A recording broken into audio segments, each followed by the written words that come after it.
하나님 말씀 봅시다. 마태복음 9장 9절에서 13절입니다. 신약성경 마태복음 9장 9절로 13절. 제가 한 절, 여러분 한 절 교독합니다.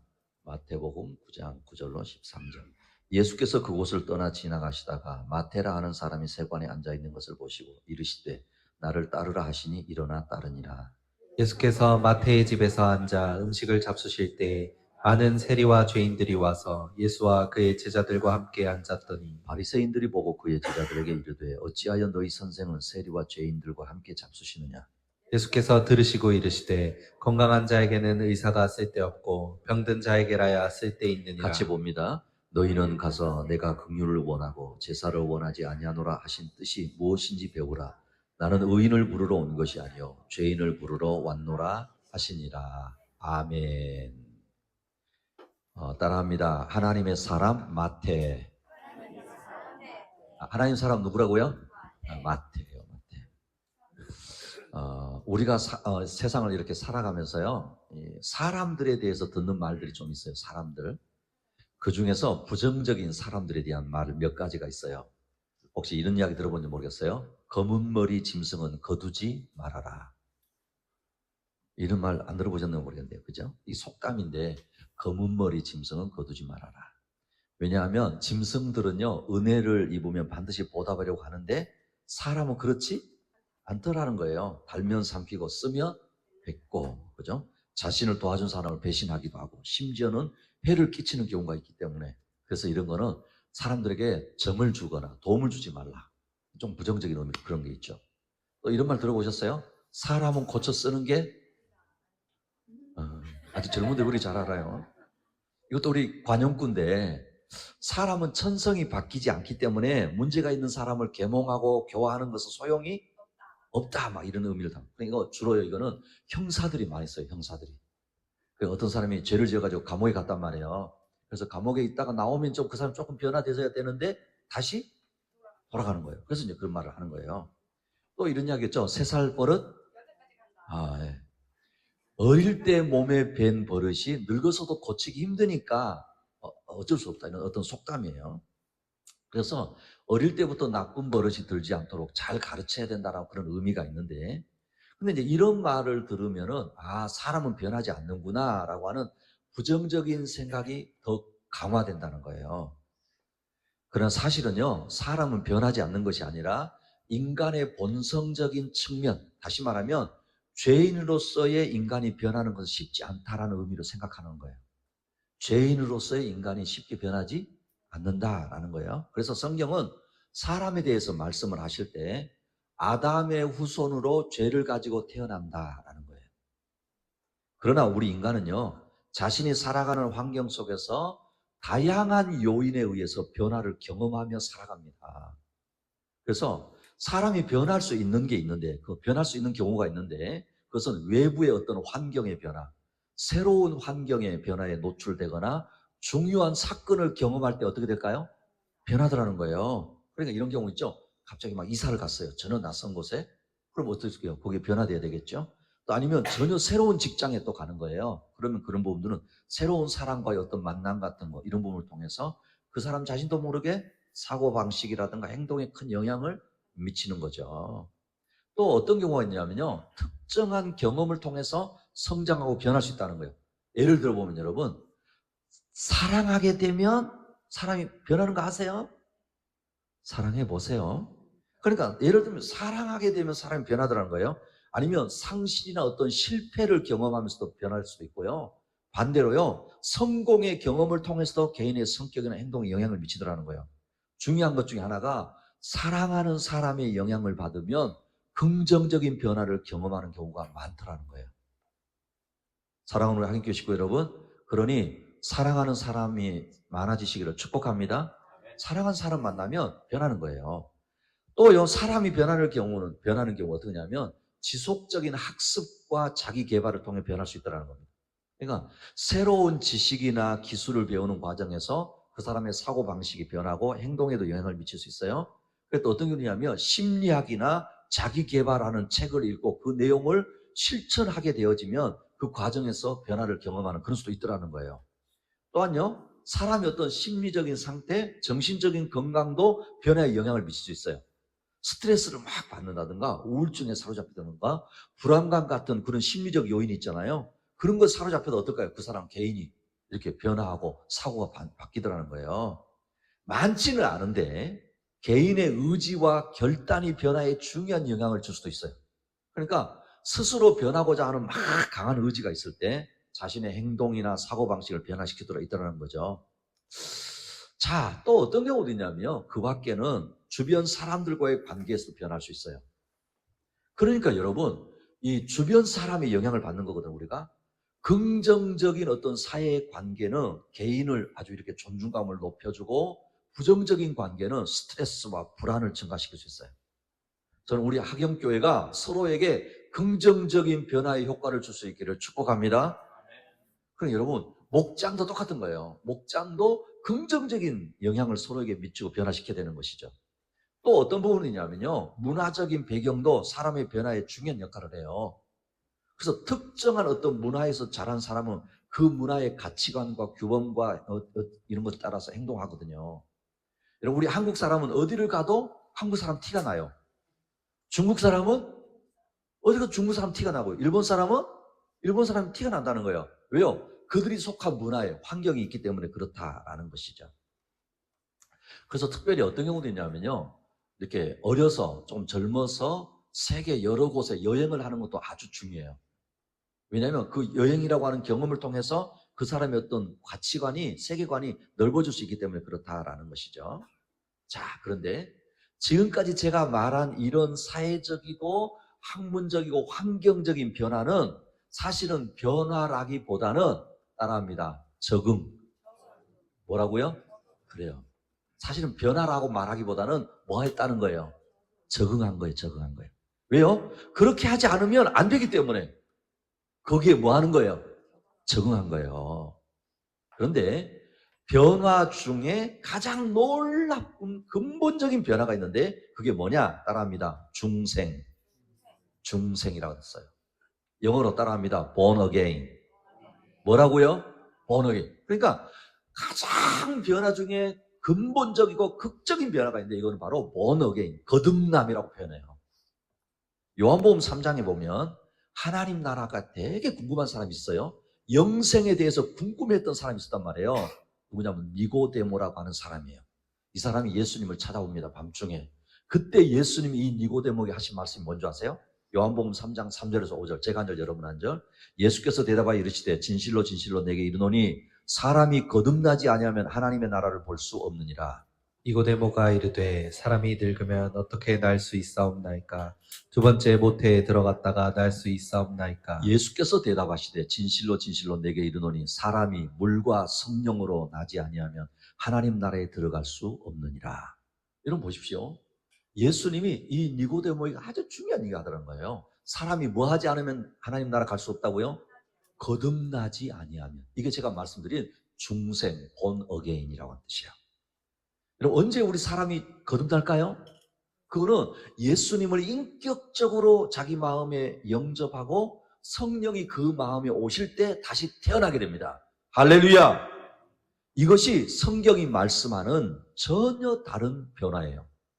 사랑하는 우리 학영교회 식구 여러분, 저와 여러분은 거듭난 분이라는 사실을 믿을 수 있기를 축복합니다. 정말 내가 예수님 영접했으니까 내가 변화되었지. 그 고백하는 겁니다. 성경에 나오는 하나님의 사람들이 바로 이런 사람들입니다. 그저 환경에 따라서 적응한 사람이 아니라는 거예요. 예수님을 만나서 속사람이 변하고 추구하는 가치관이 변하고 세계관이 변한 사람들입니다. 또한 이 시대에도 예수를 만난 사람들이 이런 사람들입니다.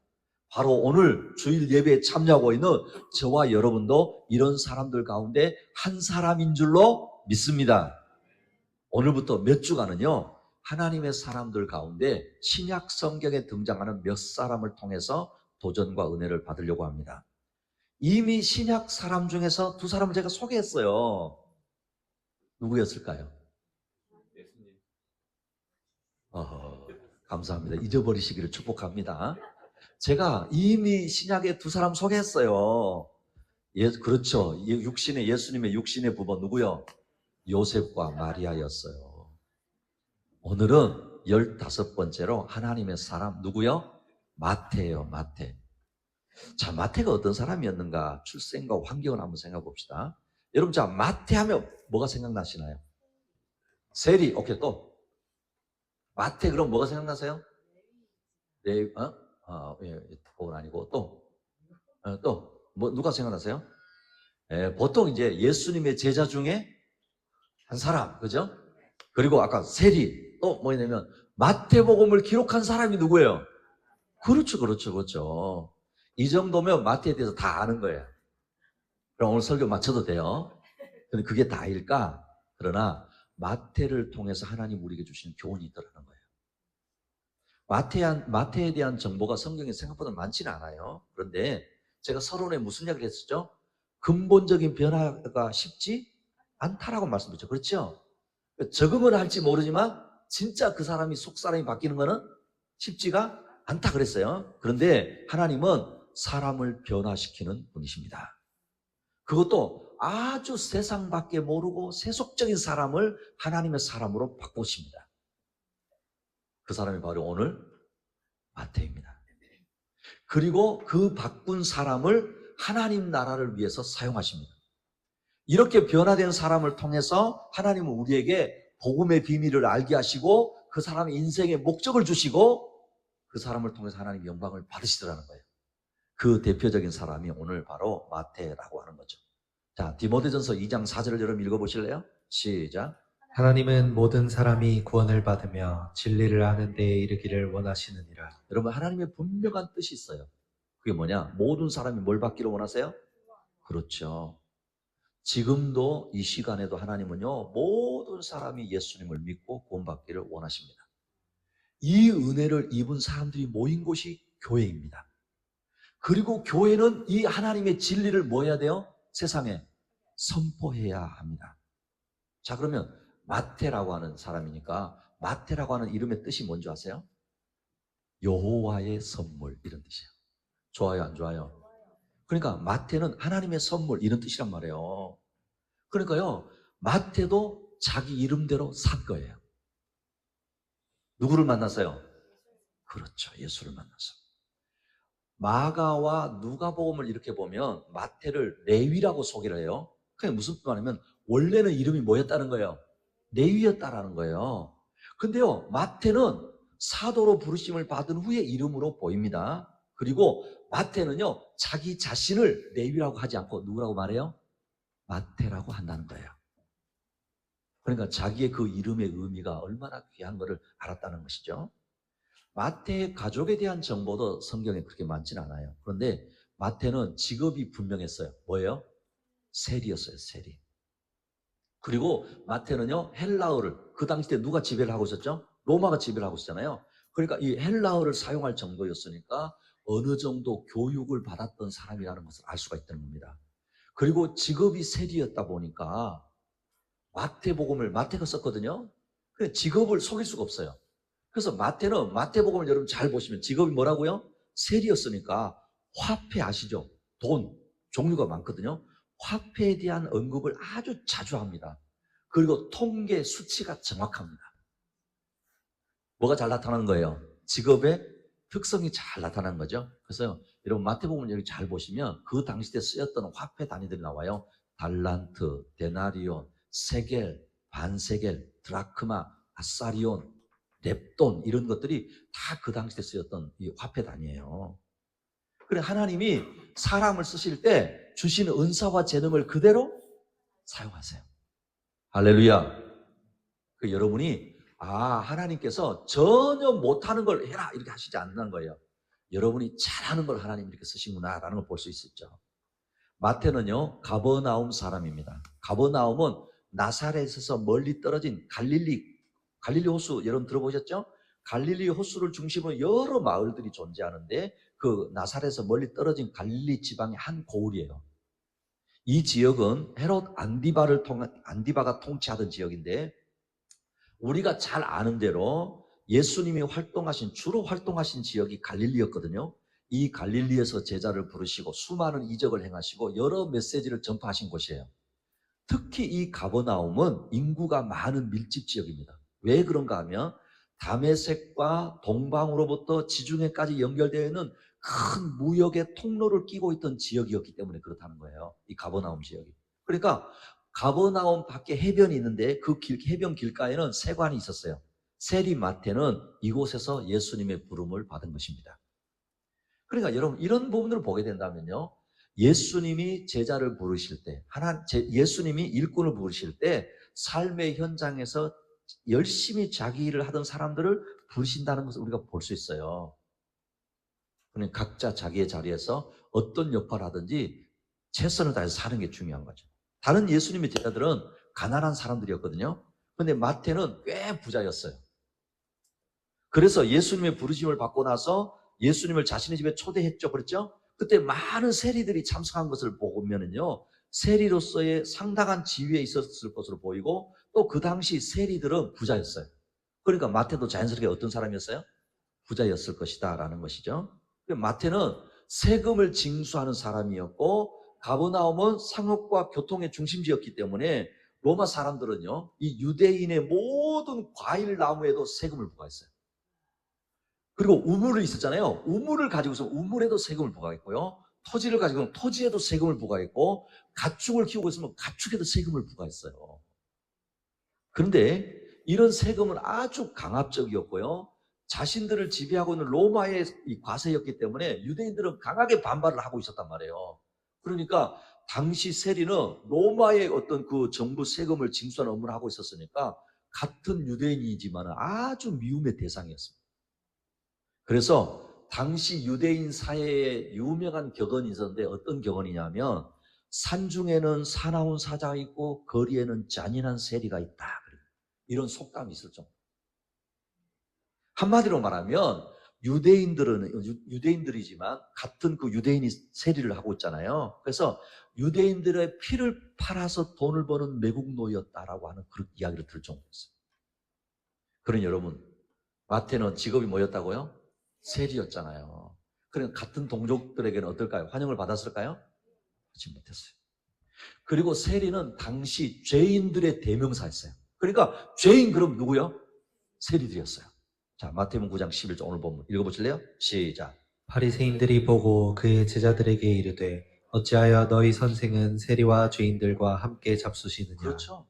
그러니까 뭐 세리들이 이 여러 사람들이 모였다 그러면 어떻게 그 자리에 그렇게 예수님이 갈 수 있느냐 이렇게 이야기하는 겁니다. 바리새인들이 예수님이 마태의 집에서 세리들과 식사를 하는 모습을 보고 이렇게 좀 말하는 거예요. 로마의 앞잡이 노릇을 하면서 동족들에게 무거운 세금을 거두어 드렸기 때문에 착취자요 반역자로 낙인이 딱 찍혀 있는 겁니다. 그래서요, 그 당시 문화를 보면 세리는 재판관이나 재판의 증인이 될 수 없었어요. 심지어는요, 예배에도 함께 참석할 수 없었어요. 음식도 같이 먹지 않았어요. 그러니 이런 환경에 있던 마태도 유대인들의 학대와 멸시를 받았을 게 분명하잖아요. 그렇죠? 이런 죄인에게 예수님이 찾아오셨다라는 거예요. 그래서 마태는요, 세리로서의 어떤 경험을 통해서 사람들의 고통과 소외를 깊이 이해하게 되어졌습니다. 그래서 예수님을 만난 다음에 이 마태가 마태복음을 기록했다고 그랬잖아요. 그래서 그 복음서를 마태복음을 이렇게 보시면 마태가 전하고 싶은 메시지가 있어요. 대표적인 게 마태복음 11장 28절이에요. 여기 읽어보실래요? 시작. 수고하고 무거운 짐진 자들아 다 내게로 오라. 내가 너희를 쉬게 하리라. 그렇죠. 보시면 마태는요, 예수님이 자신과 같이 수고하고 무거운 짐진 자들을 초청하기 위해서 목자로 오셨다라고 이렇게 소개하고 있는 것을 볼 수 있습니다. 사랑하는 우리 학연교회 식구 여러분, 자신의 모든 환경을 아시고 찾아오시고 나를 부르시는 주님이시다는 사실을 신뢰할 수 있기를 축복합니다. 하나님의 사람 마태, 두 번째는 마태를 부르시는 예수님이에요. 자, 9절을 여러분 읽습니다. 9절 시작. 예수께서 그곳을 떠나 지나가시다가 마테라 하는 사람이 세관에 앉아 있는 것을 보시고 이르시되 나를 따르라 하시니 일어나 따르니라. 자, 세리 마태를 부르신 곳이 가버나움에 있는 세관이었다고 그랬죠? 아마 이 세관은요, 앞에서 제가 말씀드린 것처럼 가버나움의 무역의 중심지였으니까 부두 근처에 있는 세관일 수도 있고요. 통행서를 받는 곳일 수도 있습니다. 마태는 그날도 출근해서 어디에 지금 앉아 있었어요? 세관에 앉아 있었단 말이에요. 자기 일에, 비록 세상 사람들이 불의한 일인 것처럼 보였지만은 자기 일에 주어진 일에 열심히 하고 있었어요. 그런데 그곳에 예수님이 오셔서 그를 부르신 것입니다. 여러분, 이거는 만약이에요. 만약인데 마태가 그날 그곳에 앉아있지 않았다고 한다면 부름을 받지 못했을 것입니다. 무슨 말인가 하면 어쩌다 우연한 하루가 아니라는 거예요. 그곳이 주님께서 나를 보내신 곳이에요. 할렐루야. 그러니 사랑하는 우리 한교 식구 여러분 하루하루 내가 있어야 할 그곳에서 최선을 다할 수 있기를 축복합니다. 우리 각자 주어진 현실 그 자리에서 열심을 다할 때 주님이 뭐 하세요? 찾아오시더라고요. 앞에서 보았듯이 당시 유대인들이 상종하기 싫어하고 경멸했던 세리였습니다. 보십시오. 부자였을지는 모르지만 사람들과의 관계에서는 어땠을까요? 철저하게 소외된 사람이었습니다. 그런데 주님은 마태를 찾아오시고 제자로 부르십니다. 소외되고 멸시받고 천대받던 사람을 제자로 부르신 이유가 무엇일까요? 자, 우리 고린도전서 1장 27절 29절 제가 한 절 여러분 한 절. 그러나 하나님께서 세상에 미련한 것들을 택하사 지혜 있는 자들을 부끄럽게 하려 하시고 세상에 약한 것들을 택하사 강한 것들을 부끄럽게 하려 하시며 하나님께서 세상에 천한 것들과 멸시받는 것들과 없는 것들을 택하사 있는 것들을 폐하려 하시나니 이는 아무 육체도 하나님 앞에서 자랑하지 못하게 하려 하심이라. 하나님이 부르시는 사람들이라는 거예요. 여러분, 세상적으로 빽이 있고 세상적으로 자랑할 것 많은 사람을 부르시지 않습니다. 자기 힘으로 충분히 구원을 얻어낼 수 있을 것 같은 이들보다는 약하고 미련하고 천대받던 이들을 당신의 자녀로 부르셨다라는 거예요. 자기 힘으로는 구원을 이룰 수 없다고 인정한 사람들을 십자가로 구원하심으로써 그 예수 그리스도가 하나님의 지혜임을 증명해 보이시고 싶어 하시고 세상에 강한 자와 지혜 있는 자들을 부끄럽게 하셨다라고 말씀하고 있다라는 거예요. 여러분, 이렇게 하신 이유는요, 구원을 자랑스럽게 여길 수는 있어도 자기 힘으로는 얻어낸 듯 자랑할 수 없는 사람들이기 때문에 이 사람들이 하나님께 영광을 돌릴 수 있기 때문에 부르셨다라는 거예요. 사실은 저와 여러분이 이런 사람이에요. 그래서 예수님은 세리 마태를 부르시고 구원하시고 제자 삼으셨어요. 그래서 부르시면은 목적이 있는 겁니다. 자, 보십시오. 이 예수님의 부르심에 대해서 마태가 한 행동이에요. 다시 볼게요. 9절에 보시면 예수께서 그곳을 떠나 지나가시다가 마태라 하는 사람이 세관에 앉아있는 것을 보시고 이르시되 나를 따르라 하시니 뭐 했다고요? 일어나 따르니라. 나를 따르라 하시니 일어나 따르니라 그랬거든요. 세리로서 같은 동족과 이웃들에게 멸시받던 자신에게 예수님이 친히 찾아오셔서 불러주신 것에 감격했다라는 거예요. 여러분, 이 말은 이미 마태는 예수님이 어떤 분인지를 알고 있었다는 거예요. 그래서 즉시 말씀에 순종한 것입니다. 사랑하는 우리 학경교 식구 여러분, 예수님을 잘 몰라서 그렇지 예수님이 어떤 분인지 제대로 알면 그 사람의 인생은 송두리째 바뀌는 것입니다. 할렐루야! 기억하십시오. 예수님이 진짜 누군지를 몰라서 그렇지 정말 예수님이 누군지를 알고 만나면 그 사람의 인생은 송두리째 바뀌지 말라고 해도 뭐예요? 바뀌는 거예요. 예수님을 제대로 만나면 감격하지 않을 수가 없는 겁니다. 기뻐하지 않을 수 없는 거예요. 이런 사람이 또 있어요. 요한복음 4장에 보면 수가성 우물가에서 예수님을 만났던 여인입니다. 우물에 물을 기르러 왔다가 예수님을 만나고 자기 동네에 들어가 이 여인이 한 말이 뭐였는 줄 아십니까? 요한복음 4장 28절 29절 제가 늘 여러분 한 절. 여자가 물동이를 버려두고 동네로 들어가서 사람들에게 이르되 내가 행한 모든 일을 내게 말한 사람을 와서 보라. 이는 그리스도가 아니냐 하니. 여러분, 이 여인이 어떤 여인인 줄 압니까? 남편을 6명이나 바꿨어요. 능력 있습니까? 능력 있는 여자예요? 남편을 6이나 바꾸면서도 사실은 그 6번째 남자하고 살면서도 삶에 만족이 없었어요. 삶의 의미를 찾지 못했습니다. 육신의 목마름에 집착하던 여인이었어요. 근데 예수님을 제대로 만나니까 그런 삶을 떠나는 것입니다. 할렐루야! 어둠 때문에 외면했던 이웃들 속으로 제 발로 들어가서 그 어둠을 물러가게 하신 예수님께 와보라고 전하는 거예요. 그래서 마태는요, 꼭 만나야 될 예수님을 만나고 나니까 같은 죄인인 세리 친구들에게 예수님을 소개하고 싶고, 그렇죠? 돈이 전부라고 살았던 인생관이 바뀌고, 그래서 버려두고 나를 쫓으라는 예수님의 말씀에 즉시 순종하여 예수님을 따르게 된 것입니다.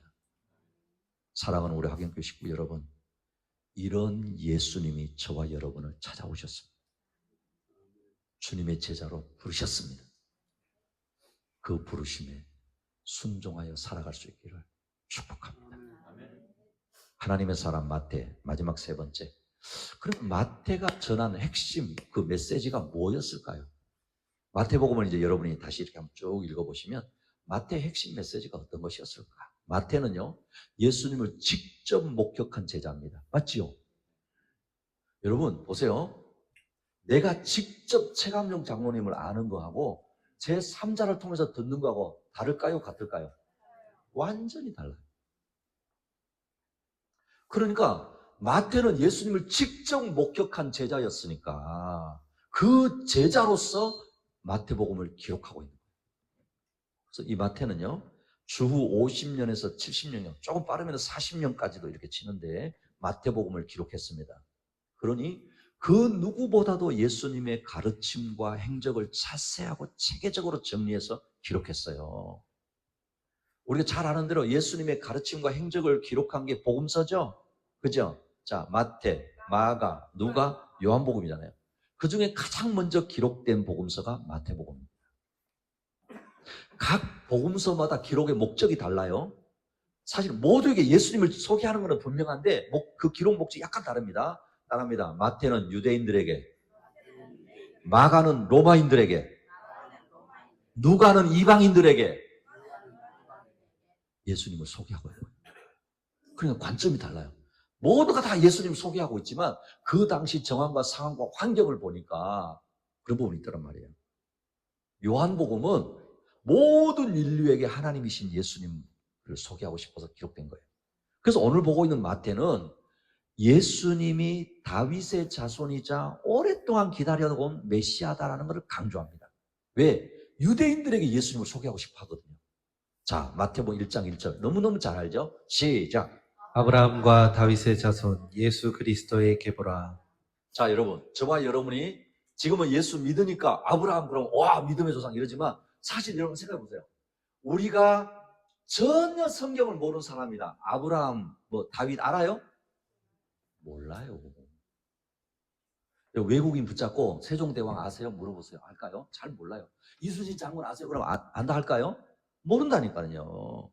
그러니까 아브라함과 다윗을 아는 사람은 유대인들밖에 없어요. 다른 민족들은 관심도 없습니다. 그런데 유대인들에게는 너무나도 중요한 분들이 아브라함, 다윗이에요.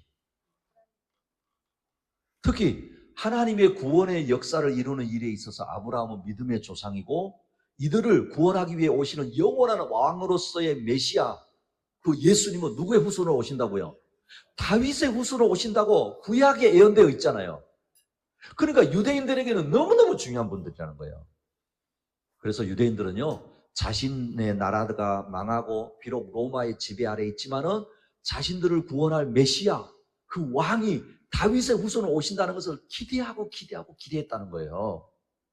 이런 배경으로 마태는 예수님이 그들의 기대에 부응하는 분임을 입증하기 위해서 다윗의 족보를 상세하게 기록한 거예요.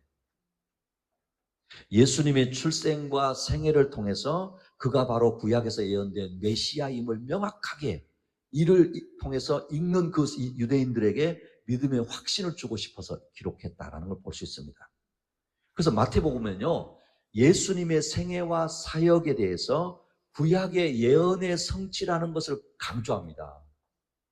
여러분이 한번 보세요. 마가복음, 누가복음, 요한복음을 보면 구약 이야기를 많이 안 해요. 근데 유독 마태복음만 많이 하고 있다는 거예요. 그래서 심지어는 구약의 이야기를 인용하는 것이 약 130개나 돼요. 대략 몇 구절만 한번 볼까요? 마태복음 1장 22절에 보면 이 모든 일에 된 것은 주께서 선지자로 하신 말씀을 뭐하려? 그죠? 이루려 하심이니라. 2장 15절에도 이루려 하심이니라. 2장 24절 이루려 하심이니라. 4장 14절에도 말씀을 이루려 하심이라. 8장 17절에도 이루려 하심이더라. 12장 21절에도 이루려 하심이니라. 13장 30절에 이루려 하심이라. 21장 4절에도 이루려 하심이라. 26장 56절에도 이루려 하심이니라. 그러니까 여러분 이해가 되죠? 아, 왜 마태가 그렇게 구약을 많이 인용했구나라는 걸 볼 수 있다는 거예요. 또한요, 예수님의 가르침과 기적을 예수님의 신적 권위와 능력을 증명하는 중요한 요소로 사용하고 있다는 거예요. 무슨 말이냐면 예수님이 그냥 인간이 아니시다는 거예요. 누구시다? 하나님이시다. 그래서 병자를 고치시는 것, 자연을 다스리시는 것, 죽은 자를 살리는 것, 이런 기적을 통해서 예수님의 권위를 드러내고 있는 것을 보게 됩니다. 그러니까 어떤 의미가 있냐면 철저하게 마태는 자신을 부르신 예수 그리스도를 바로 알고 그분이 오신 목적을 바로 증거한 메신저의 삶을 산 거예요. 사랑하는 우리 학연교회 식구 여러분, 따라합니다. 자, 오른손 내세요. 자, 따라합니다. 나도 메신저입니다. 나도 뭐라고요? 할렐루야. 사랑하는 학연교회 식구 여러분, 여러분 각자에게 예수 그리스도가 어떤 분인지, 이분이 내 인생에 어떤 역사를 일으키셨는지, 이분이 나를 통해서 어떤 일을 이루시고 계시는지, 그런 메시지가 있는 인생이 되시기를 축복합니다. 말씀을 맺겠습니다. 마태는 예수님이 자신과 같이 수고하고 무거운 짐진 자들을 초청하기 위해서 오신 목자로 오셨다고 소개하고 있습니다. 자신의 모든 환경을 아시고 부르시는 주님이신 것을 신뢰했습니다. 그래서 예수님이 찾아오셨고 제자로 부르셨을 때 그 부르심에 즉시 순종했습니다. 마태는 자신을 부르신 예수님을 바로 알고 그분이 오신 목적을 바로 증거한 메신저의 삶을 산 것입니다. 저와 여러분에게도 이 주님이 찾아오셨고 부르셔서 이 자리에 있습니다. 또한 자신에게 찾아오신 예수님을 전하는 메신저의 삶을 살기를 원하십니다. 이런 믿음과 순종의 삶이 저와 여러분에게 있기를 축복합니다.